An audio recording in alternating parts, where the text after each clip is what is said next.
Nearly everyone will experience shoulder pain at some point in their life. Now, many people think that they exercise and they're strong, so they will be fine. But it's not just about exercise, it's about doing the right exercise, because moving in the wrong way can cause irreversible harm. Address this now, strengthen what needs to be strengthened, and save yourself later. As a physical therapist, I see people with shoulder pain every single day. I've even dealt with my own shoulder pain because of ignorance when I was younger. It doesn't need to happen if you do things right. So here are 3 areas that you need to address. Starting with your posture.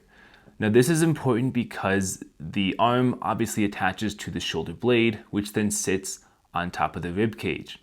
Now if you have a constantly rounded shoulders posture where you're leaning forward, this changes the angle that the shoulder blade is going to sit relative to everything around you.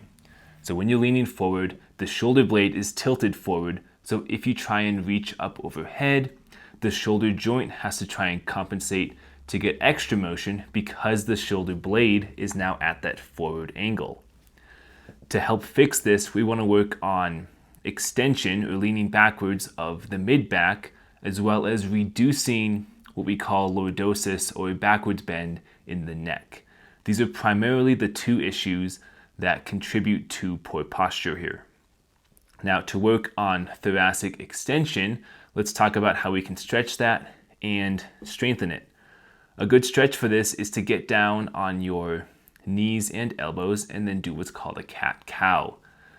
Make sure that your elbows are somewhat close to the knee and then really force the chest down towards the ground. If you don't feel a stretch here, you can try doing the extension stretch on top of a foam roller where you lean backwards to stretch out the spine. Now once we've stretched it, we want to then strengthen it. An easy way to do this is to lay face down, hands behind your head, and then lift just the chest up off the ground and hold it. You should feel the muscles in your mid-back firing to hold the upper torso up. Now to fix the neck, go to a wall, place your back against the wall, and then place the back of your head against the wall. From this position, you're going to pull the back of your neck towards the wall by squeezing the muscles in the front of the neck. You should feel the muscles tighten in the front, and you might even feel a stretch along the back side of the head or back side of the neck. Next, we have the strength of the shoulder blade itself. Now, whenever we're pushing or pulling anything with our arm, the shoulder joint is reliant on the shoulder blade to be stable, otherwise you'll see compensations downstream. Now, a lot of people do things like rows or pull-ups to strengthen the shoulder blade, and these are great exercises, there's nothing wrong with them. But there are some other muscles that are typically weak in people who have shoulder pain.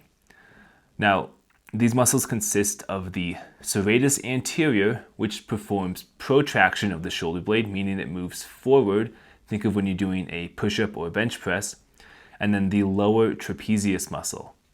Now, this muscle is important for lifting the arm overhead because it rotates the shoulder blade, in addition to the upper trapezius and the serratus muscle that we just talked about.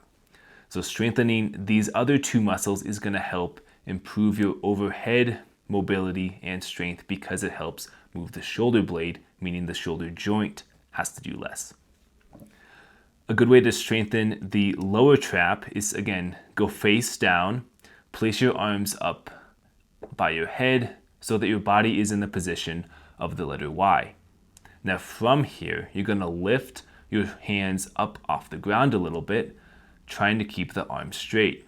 You should feel your mid to lower back firing to lift the arms up.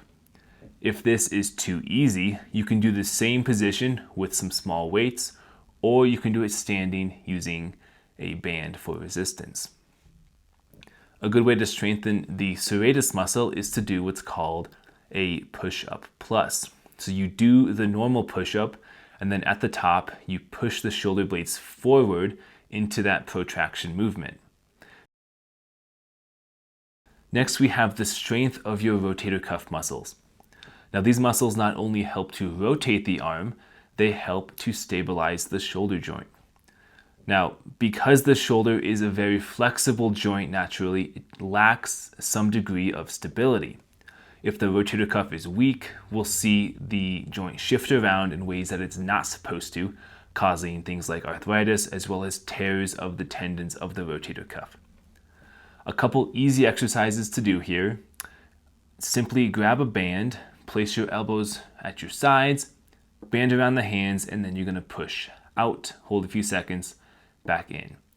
So you can do this with the band at your side and then do it also with the arms elevated out in front of you. The position of the arm biases a different muscle, so we want to hit both positions. Now you can also add where you take that band, push it out in front of you or up overhead, and this will add a new challenge to those same rotator cuff muscles as they stabilize that joint through motion. If you found that helpful, go ahead and hit that like button so other people can find it as well. Otherwise, I will see you next time.